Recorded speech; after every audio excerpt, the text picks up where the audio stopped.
আরো একটি হাঁস অধ্যাদেশ করলো অন্তর্বর্তী সরকার।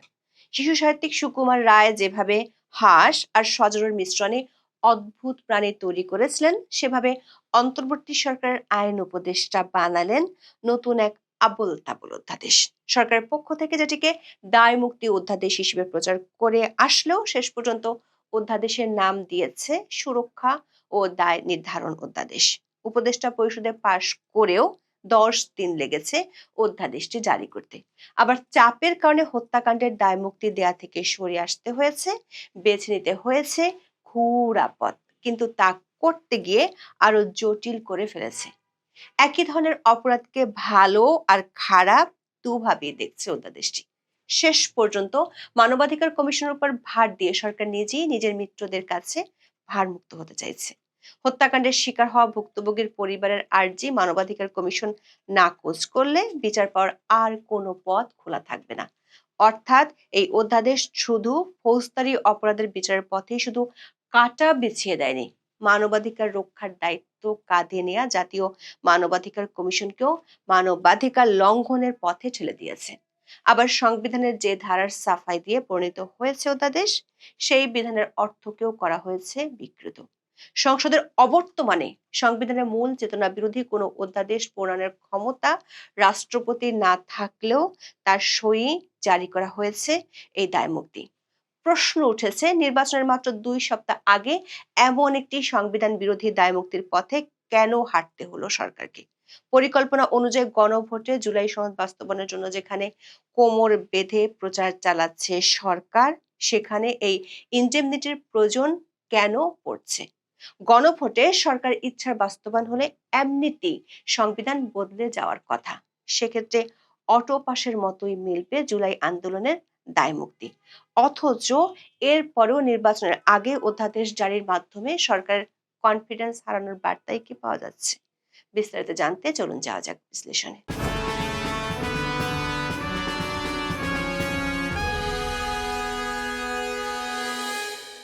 জুলাই আন্দোলনকারীদের আইনি সুরক্ষা দিতে গত 15ই জানুয়ারি দায়মুক্তি অধ্যাদেশের খসড়া অনুমোদন দেয় অন্তর্বর্তী সরকার উপদেষ্টা পরিষদ। তবে অদৃশ্য কারণে সেই অধ্যাদেশে রাষ্ট্রপতির সই করার বিষয়টি 10 দিন ধরে ঝুলেছিল। অন্তর্বর্তী সরকারের 1.5 বছরে এমন ঘটনা নজিরবিহীন। প্রশ্ন হলো, কেন ঝুলেছিল? সূত্রগুলো বলছে, সরকার যেভাবে দায়মুক্তি অধ্যাদেশ করতে চেয়েছিল তাতে কড়া আপত্তি দেয় সরকারের একটি বাহিনী। নির্বাচনের আগে আগে সেই বাহিনীকে চটাতে চায়নি সরকার। শেষ পর্যন্ত দায়মুক্তি অধ্যাদেশ বদলে যায় সুরক্ষা ও দায় নির্ধারণ অধ্যাদেশে। আর এটি করতে গিয়ে দায় নির্ধারণের জন্য যে অপরাধের কথা বলা হয়েছে তার কোনো সীমা পরিসীমা নির্ধারণ করতে পারেনি আইনের অধ্যাপক আসিফ নজরুলের মন্ত্রণালয়। 10 দিন ধরে ঝুলে থাকার পর আকস্মিকভাবেই 25শে জানুয়ারি রাষ্ট্রপতির স্বাক্ষরিত অধ্যাদেশের গেজেট প্রকাশ করে আইন, বিচার ও সংসদ বিষয়ক মন্ত্রণালয়। অধ্যাদেশের পদে পদে আছে নানান রকমের অস্পষ্টতা আর ভুল। বিশেষ করে অধ্যাদেশ জারির এখতিয়ার, কারণ ও প্রেক্ষাপট সম্পর্কে গেজেটে রয়েছে বহু অস্পষ্টতা। বাংলাদেশের যে কোনো মানুষই জানে, কোটা সংস্কার থেকে শুরু হওয়া যে জুলাই আন্দোলন তার ব্যাপ্তি সর্বোচ্চ 2024 সালের জুলাই থেকে আগস্টের 5ই আগস্ট পর্যন্ত। আর সহিংসতা শুরু হয়েছিল 17ই জুলাই থেকে। অথচ সরকার যে অধ্যাদেশ জারি করলো তাতে জুলাই থেকে আগস্টের পুরো মাস জুড়ে আন্দোলনে জড়িতদের সুরক্ষা দেয়া আর দায় নির্ধারণের কথা বলা হয়েছে। এর অর্থ হলো, আওয়ামী লীগ সরকারের পতনের পর আগস্ট মাসে যেসব অপরাধমূলক কর্মকাণ্ড হয়েছিল সেগুলো থাকবে বিচারের আওতার বাইরে। পুলিশ সদর দপ্তরের পরিসংখ্যান বলছে 2024 সালের জুলাই মাসে 14,966টি মামলা হয়েছিল, যার মধ্যে খুনের মামলা ছিল 334টি। আর ওই বছর আগস্ট মাসে মোট মামলা হয়েছিল 8,833টি, যার মধ্যে খুনের মামলা ছিল 626টি। আসিফ নজরুলের মন্ত্রণালয় থেকে শেষ পর্যন্ত যে অধ্যাদেশটি জারি করা হলো, সেই অধ্যাদেশ অনুযায়ী খুনের মামলাগুলো ছাড়া বাকি সবগুলো মামলাই বাতিল হয়ে যেতে পারে। ধরুন 2024 সালের 6ই আগস্ট কেউ আপনার বাসায় চুরি বা ডাকাতি করেছে এবং ওই ব্যক্তিটি জুলাই আন্দোলনকারী হিসেবে নিজেকে প্রমাণ করতে পারলে তার 7 খুন মাফ হয়ে যাবে। কারণ সরকার প্রণীত সুরক্ষা ও দায় নির্ধারণ অধ্যাদেশ অনুসারে জুলাই থেকে আগস্টের শেষ পর্যন্ত আন্দোলনের সমর্থকেরা যেসব ঘটনা ঘটিয়েছেন তার সবই অভ্যুত্থানের অংশ। নারায়ণগঞ্জের রূপগঞ্জে 2024 সালের 25 আগস্ট গাজী টায়ার কারখানায় জুলাই সমর্থকরা লুটপাট ও আগুন দিয়েছিল। সম্প্রতি স্টার নিউজের এক প্রতিবেদনে বলা হয়, আওয়ামী লীগের সাবেক এমপি গোলাম দস্তগীর গাজীর ওই কারখানায় 2024 সালের 25 আগস্ট ভয়াবহ অগ্নিকাণ্ড ও লুটপাটের ঘটনা ঘটে। এতে নিখোঁজ হন 182 জন মানুষ, যাদের খোঁজ আজও মেলেনি। প্রতিবেদনে এই ঘটনার জন্য স্থানীয় বিএনপির এক নেতা এবং অনুসারীদের নাম এসেছে। এখন সরকারকে আর কষ্ট করে ওই ঘটনায় কোনো অপরাধীকে খুঁজতে হবে না। দর্শক, এই অধ্যাদেশটিকে হার্স্টার অধ্যাদেশ বলার পিছনে বড় কারণ হলো অধ্যাদেশের দায়মুক্তির দিকগুলো নিয়ে আছে বিস্তর ধোঁয়াশা। বলা হয়, জুলাই আন্দোলনে অংশগ্রহণকারীদের বিরুদ্ধে দায়ের করা সব দেওয়ানি ও ফৌজদারি মামলা প্রত্যাহার করা হবে। সরকারের প্রত্যয়ন সাপেক্ষে গণ অভ্যুত্থানকারীদের বিরুদ্ধে হওয়া কোনো মামলা বা আইনি কার্যধারা চলমান থাকলে পাবলিক প্রসিকিউটরের আবেদনের ভিত্তিতে আদালত তাৎক্ষণিকভাবে প্রত্যাহার করবে। পাশাপাশি অভিযুক্ত ব্যক্তিকে অব্যাহতি বা খালাস দেওয়া হবে। অর্থাৎ জুলাই আগস্টের ঘটনায় আন্দোলনের পক্ষের কারো বিরুদ্ধে মামলা হলেও সেসব আর থাকছে না। তবে হত্যাকাণ্ডের ঘটনাতেও দায়মুক্তি দেওয়ার দাবি উঠলেও অধ্যাদেশে সেটি দেখা যাচ্ছে না, বরং বেশ খানিকটা জটিল করে তুলে ঘুর পথে বিচারের সুযোগ রাখা হয়েছে।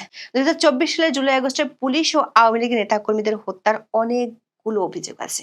অধ্যাদেশ অনুযায়ী জুলাই আন্দোলনকারী কারো বিরুদ্ধে হত্যাকাণ্ডের অভিযোগ থাকলে তা জাতীয় মানবাধিকার কমিশনে জানানোর সুযোগ রয়েছে। কমিশন বিষয়টি নিয়ে তদন্ত করবে। এতে যদি দেখা যায় বিশৃঙ্খল পরিস্থিতির অপব্যবহার করে হত্যাকাণ্ডটি হয়েছে, তাহলে কমিশন আদালতে প্রতিবেদন দেবে।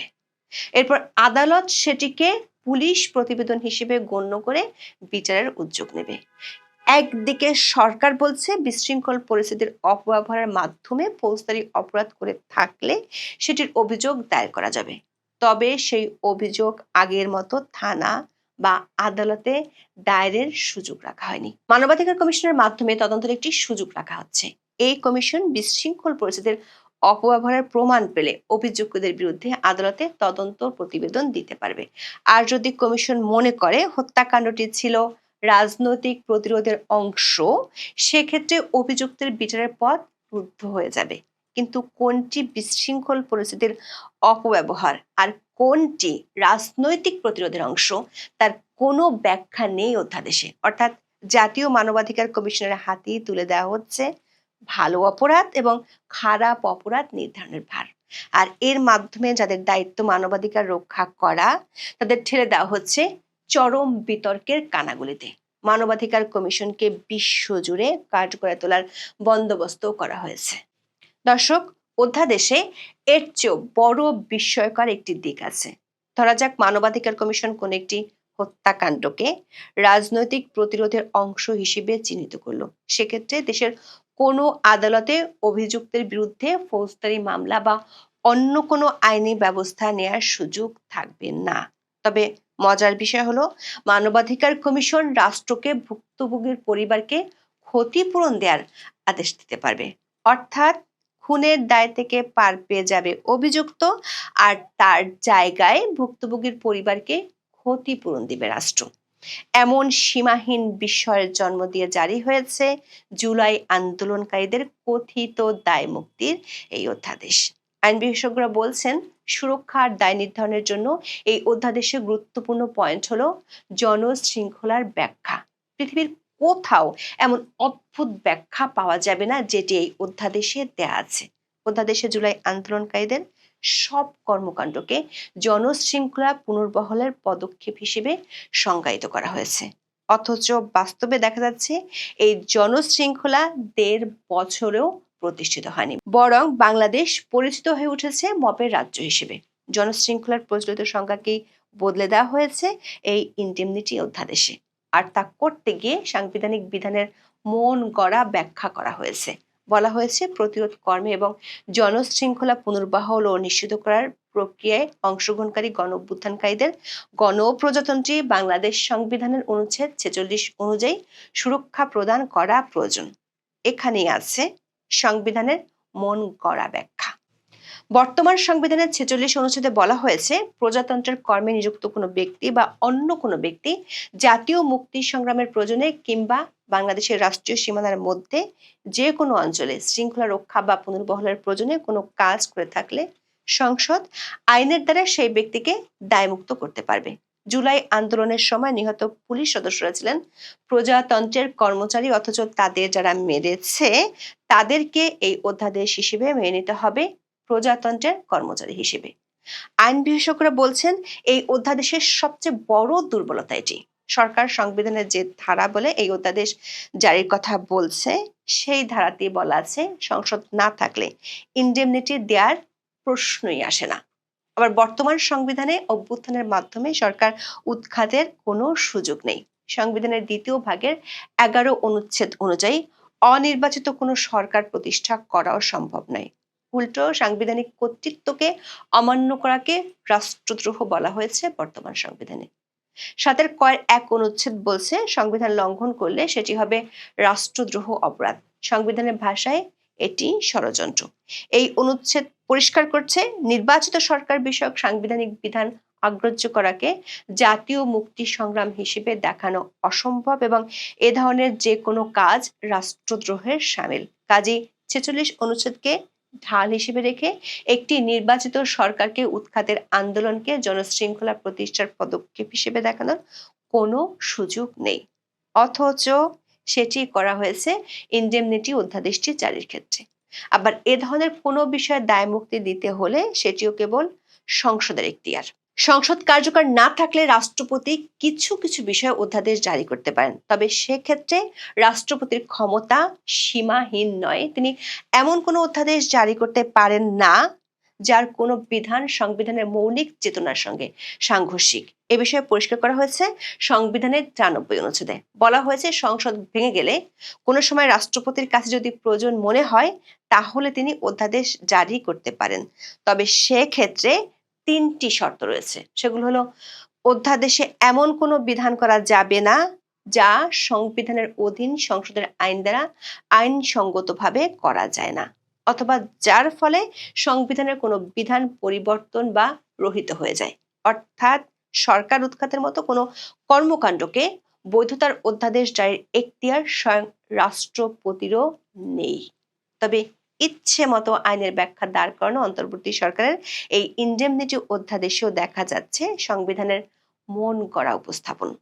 93 অনুচ্ছেদে রাষ্ট্রপতির সীমাবদ্ধতার বিষয়টি সম্পূর্ণ আড়াল করে সেই অনুচ্ছেদের অধীনে ইনডেমনিটি অধ্যাদেশ জারির কথা জানানো হয়েছে। দর্শক, 2024 সালের 5ই আগস্ট হবিগঞ্জের বানিয়াচং থানায় আক্রমণ চালিয়ে অস্ত্র লুট ও অগ্নিসংযোগ করে কয়েক হাজার মানুষ। এক পর্যায়ে এসআই সন্তোষ চৌধুরীকে ছিনিয়ে নিয়ে থানা চত্বরে পিটিয়ে হত্যা করা হয়।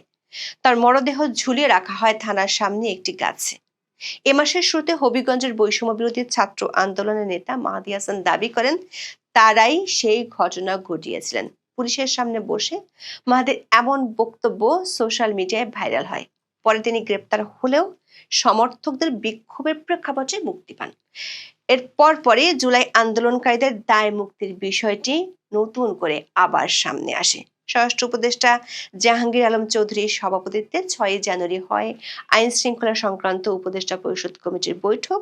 সেখান থেকে আইন মন্ত্রণালয়কে দ্রুত দায় মুক্তির অধ্যাদেশের খসড়া তৈরির নির্দেশ দেওয়া হয়।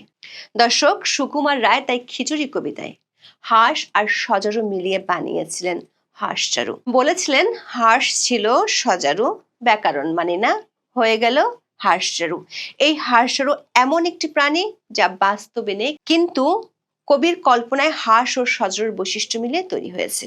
অধ্যাপক আসিফ নজরুলের বহু কথনের মতোই আরেকটি হাঁসচারু মার্কা অধ্যাদেশ অবশেষে সরকার সমর্থকরা পেল, যার শুরুটা দেখতে আইনের মতো কিন্তু ভেতরের ধারা সজারুর মতোই কাঁটাযুক্ত।